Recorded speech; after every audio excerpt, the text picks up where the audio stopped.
Yo, what's up guys? Everyone's been asking for a free cam tutorial, so here it is. First you need to make sure you've got Oxlib installed on your server. If you haven't, then just go to the download link in the description. Make sure that's installed.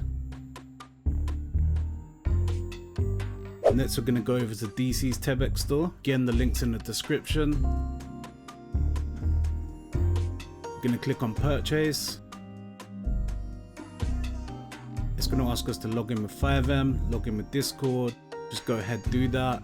Put the item in your cart, process the payment, but it is 100% free. Then you're going to be met with this screen. Next we're going to go over to CFX Keymaster. We're going to make sure we're on granted assets. Then we're going to hit download. Next we're going to go to downloads. We're going to unzip the package. We're going to go inside the folder. We're going to drag what's inside the folder into our server resources. Next we're going to copy the name.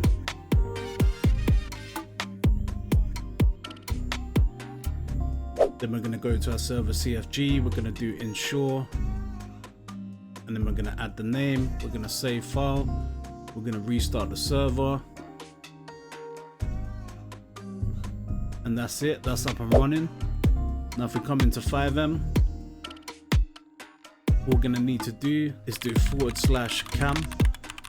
And it's going to automatically go into the camera mode. You're going to see you've got all the options on the right. Now the only thing I couldn't get to work is the mouse wheel scrolling, adjusting the camera movement speed. Let me know in the comments if this worked for you or not, because I couldn't seem to get it to work. But apart from that, everything else works fine. That's exactly what we need it to. And that's it guys. If this video helped you, please make sure to subscribe, and I'll see you in the next one.